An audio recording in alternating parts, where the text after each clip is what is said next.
Hi, great to be here 2024 at Hannover Messe, and I'm happy to be here with one of our leading partners of Intel Beckhoff, and we're in front of TwinCAT Boost.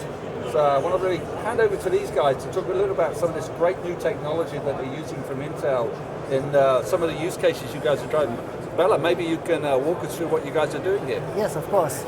So basically what we are doing is we are extending the basic TwinCAT functionality with this TwinCAT Boost functionality. So if you have, as a customer, a very performance-hungry part in your application, it could be the motion part, it could be the vision application or a machine learning model, which is executed on one core in the real time, then you can decide with this new functionality to increase the frequency of one core. Okay. And this will also increase the computing performance of the core, so you can run easily these parts on the different cores. Basically, what we have to make sure is that it's still real-time capable. This is very important for us, so this boosting is done permanently. Got it. Yeah, and it's available with TwinCAT Build 4026, and it's based on the new hardware which the IPC colleagues are providing. Yeah, so Bela already introduced that we were so far limited to the base frequency of the CPUs. Okay. And we watched over the last years with the new CPU generations that we got more and more cores, but less CPU frequency. And for many of our customers, it's crucial to have one task, one demanding task to run on a high frequency. But as we want to have a deterministic behaving system, we limited the frequency always to the base frequency. Got it. But now with the 11th generation from Intel, we are able to use Intel SpeedShift. And based on that, we are building TwinCAT Core Boost. And TwinCAT Core Boost is now giving a CPU core a specific permanent constant frequency. Yeah, and I think important to know is that there is no special software needed. So it's basically still TwinCAT. We already had the possibility to configure cores within our automation software.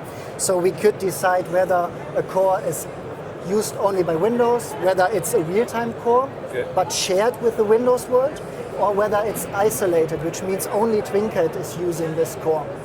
And this is what we are also showing here. So a lot of different cores available. You can configure them now within TwinCAT, which means you can increase the clock frequency. And then you just download this configuration to our hardware. And after that, you have diagnosis possibilities, which is shown here too. So you see which of the cores are used by only Windows or whether it's shared or not. And most importantly, we also see the information about power consumption of the whole processor. This is important for us, and the temperature of each core individually.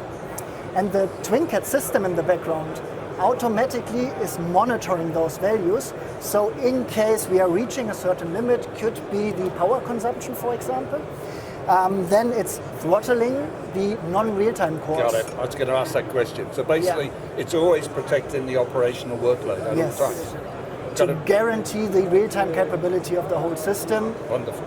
Yeah, that's the basic idea. So quick question then. So if you're increasing the frequency, what does that mean for a customer in terms of real time? What does that give him? Does it give him more certainty that something's going to run with inside the dynamics? Well, so what does the extra frequency give you? So basically we get more efficient, and by that we got two possibilities. So we see that we are increasing the performance, the single core performance of the devices by 50%.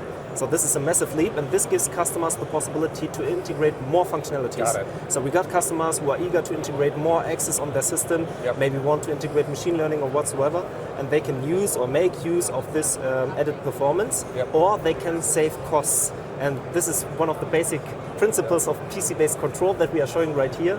We got the PC that is getting more performance with each year, and by that we can have more functionalities on the device or save costs.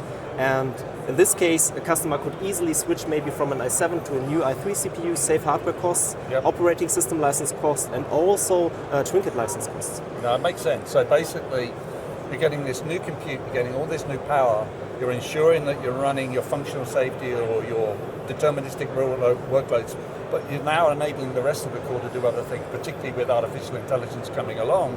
It gives you the flexibility for protecting the operational workloads. That's great. Excellent. Thank you guys. Really appreciate it. You too. Thank you.